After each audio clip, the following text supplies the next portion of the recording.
আসসালামু আলাইকুম প্রিয় শিক্ষার্থীরা, তোমরা যারা 2026 সালে এসএসসি পরীক্ষা দিবা, তোমাদের জন্য এনসিডিবি একটি সংক্ষিপ্ত সিলেবাস ও মানবন্টন প্রকাশ করেছে। এই মানবন্টন অনুযায়ী 2026 সালে তোমাদের নতুন নিয়মে এসএসসি পরীক্ষা অনুষ্ঠিত হবে। এনসিডিবি প্রত্যেকটা বিষয়ের সংক্ষিপ্ত সিলেবাস ও নতুন নিয়মের মানবন্টন প্রকাশ করেছে। আজকের এই ভিডিওতে তোমাদের সাথে আমি তোমাদের গণিত বিষয়ের সংক্ষিপ্ত সিলেবাস ও নতুন নিয়মের মানবন্টন শেয়ার করব, তাই না টেনে পুরো ভিডিওটি মনোযোগ সহকারে দেখো। আমরা যদি এই যে সিলেবাসটা দেখি, তোমরা স্ক্রিনে দেখতে পাচ্ছ, তোমাদের গণিত বিষয়ে এসএসসি পরীক্ষায় 4টা বিভাগ থাকবে। বাম পাশে দেখতে পাচ্ছ ক বিভাগ, খ বিভাগ, গ বিভাগ এবং ঘ বিভাগ। শিক্ষার্থীরা, তোমরা দেখতে পাচ্ছ ক বিভাগে বীজগণিত অংশ। এখানে অধ্যায় 2, 3 এবং 11 অধ্যায়, এই 3 অধ্যায় মিলে তোমাদের বীজগণিত অংশ থাকবে 2026 সালের জন্য। খ বিভাগে জ্যামিতি অংশ, অধ্যায় 7 এবং 8, এই মাত্র 2টা অধ্যায় থাকবে জ্যামিতি অংশ থেকে। এরপরে গ বিভাগ ত্রিকোণমিতি ও পরিমিতি, 9 এবং 16 অধ্যায় মিলে এই গ বিভাগ। এরপরে 17 অধ্যায় পরিসংখ্যান। এখন দেখো 2, 3 এবং 11 অধ্যায়, এই 3টা অধ্যায় থেকে তোমাদের এসএসসি পরীক্ষায়, মানে 2026 সালের এসএসসি পরীক্ষায় 2টা প্রশ্ন থাকবে। এর মধ্যে ন্যূনতম 1টি প্রশ্নের উত্তর দিতে হবে। 7 এবং 8 অধ্যায় থেকে 2টি প্রশ্ন থাকবে, 7 অধ্যায় থেকে 1টি এবং 8 অধ্যায় থেকে 1টি, এই মোট 2টি প্রশ্ন থাকবে। এখান থেকে ন্যূনতম 1টি প্রশ্নের উত্তর দিতে হবে। এরপরে 9 অধ্যায়, এটা হচ্ছে ত্রিকোণমিতির অধ্যায়, এবং 16 অধ্যায় হচ্ছে পরিমিতির অধ্যায়। এই 2টা অধ্যায় থেকে 2টা প্রশ্ন থাকবে, মানে প্রত্যেকটা অধ্যায় থেকে 1টা করে প্রশ্ন থাকবে। এখান থেকে যে কোনো 1টি প্রশ্নের উত্তর দিতে হবে ন্যূনতম। 17 অধ্যায় থেকে 2টি প্রশ্ন থাকবে, এখান থেকে ন্যূনতম 1টি প্রশ্নের উত্তর দিতে হবে। দেখো, এই 4টা বিভাগ থেকে ন্যূনতম 4টি প্রশ্নের উত্তর দিতে হবে, কিন্তু তোমাদের মোট 5টি প্রশ্নের উত্তর দিতে হবে। এখন 4টা বিভাগ থেকে 4টি প্রশ্নের উত্তর দেওয়ার পর আর একটা প্রশ্ন যে কোনো একটা বিভাগ থেকে তোমরা দিতে পারবে। যে বিভাগ থেকে তোমাদের কমন পড়বে, সেই বিভাগ থেকে তোমরা আরেকটি প্রশ্নের উত্তর দিবা। এই 5টি প্রশ্নের জন্য তোমাদের 50 নম্বর বরাদ্দ থাকবে। দেখো, এটা গেল সংক্ষিপ্ত সিলেবাস। এবার যদি তোমাদের এই নতুন নিয়মের মানবন্টনটা শেয়ার করি, তোমরা স্ক্রিনে দেখতে পাচ্ছ, সৃজনশীল প্রশ্ন থাকবে 8টি, ন্যূনতম লিখতে হবে 5টি। এই 5টি প্রশ্নের জন্য 50 নম্বর বরাদ্দ থাকবে। এরপরে দেখতে পাচ্ছ সংক্ষিপ্ত প্রশ্ন। এর আগের এসএসসি পরীক্ষাগুলোতে সংক্ষিপ্ত প্রশ্ন ছিল না। 2026 সালে তোমাদের জন্য এই সংক্ষিপ্ত প্রশ্ন থাকবে 15টি। এখান থেকে যে কোনো 10টি প্রশ্নের উত্তর দিতে হবে।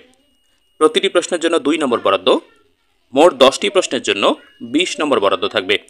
এছাড়া তোমাদের জন্য বহু নির্বাচনী প্রশ্ন থাকবে, মানে এমসিকিউ থাকবে 30টি। এই 30টি প্রশ্নের উত্তর দিতে হবে, এখানে 30 নম্বর বরাদ্দ। তাহলে 50, 20 আর এই 30 মিলে মোট 100 নম্বরের পরীক্ষা অনুষ্ঠিত হবে। এবার দেখো কিভাবে পড়াশোনা করলে তোমাদের গণিত পরীক্ষায় তোমরা A+ পেতে পারো। আমরা যদি এই সংক্ষিপ্ত সিলেবাসটা দেখি, ক বিভাগ থেকে 3টা অধ্যায় আছে, এখান থেকে 2টি প্রশ্ন থাকবে, দিতে হবে কমপক্ষে 1টি।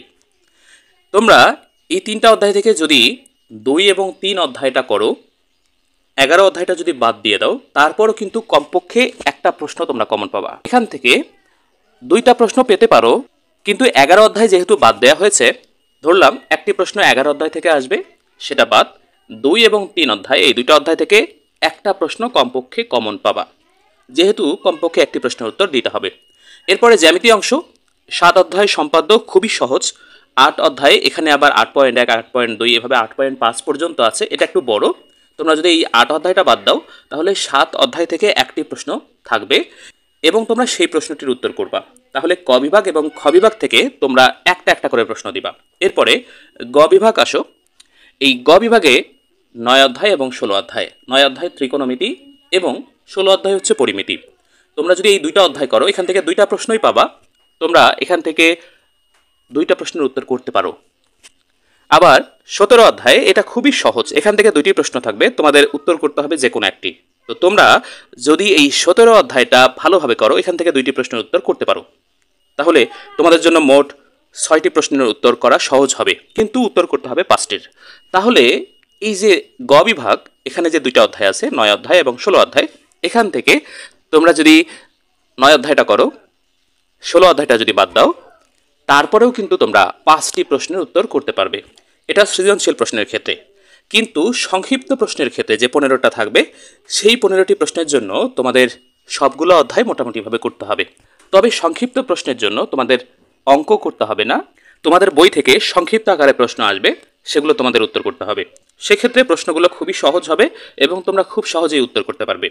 তাহলে দেখো, সংক্ষিপ্ততে তোমরা 20 নম্বর খুব সহজে পেয়ে যাবে এবং সৃজনশীলে তোমরা 50 নম্বর ভালোভাবে পেতে পারো যদি তোমরা তোমাদের সিলেক্টেড অধ্যায়গুলো খুব ভালোভাবে করো। তাহলে 20 এবং 50, 70 নম্বরের মধ্যে তোমরা 70 পাবা, এতে কোনো ভুল নাই। এরপরে আসো এমসিকিউ। এখানে 30টা এমসিকিউ থাকবে। অনায়াসে তোমরা কিন্তু 15টা এমসিকিউ এর উত্তর করতে পারো যদি মোটামুটিভাবে একটা প্রিপারেশন নাও। তাহলে তোমাদের 85 নম্বর থাকবে। 85 নম্বর মানে কি A+।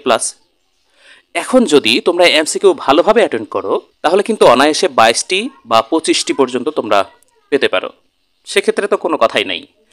এরপরে যদি কোনো সৃজনশীলে তোমাদের কোনো একটা অঙ্ক ভুলবশত ভুল করে আসো, তারপরেও কিন্তু ওই অতিরিক্ত মার্ক থেকে তোমাদের A+ খুব সহজে হবে। শিক্ষার্থীরা, তোমরা পরিকল্পনা অনুযায়ী এখন থেকে পড়াশোনা করো। 2026 সালে আমি মনে করি বাংলাদেশের ইতিহাসে সবচেয়ে A+ধারীর সংখ্যা বেশি হবে।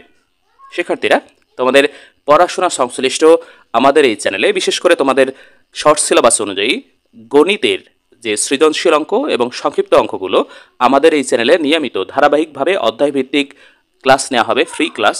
তাই ফ্রি ক্লাস পেতে আমাদের এই চ্যানেলটি সাবস্ক্রাইব করো এবং পাশে থাকা বেল আইকনটিকে অন করে দাও। শিক্ষার্থীরা, এই ভিডিওটি তোমাদের বন্ধুদের সাথে শেয়ার করো যাতে তারাও এই বিষয় সম্পর্কে জানতে পারে এবং আমাদের ফ্রি ক্লাসগুলো করতে পারে। শিক্ষার্থীরা, তোমরা সবাই ভালো থাকবে, সুস্থ থাকবে। দেখা হবে পরবর্তী ভিডিওতে। আল্লাহ হাফেজ।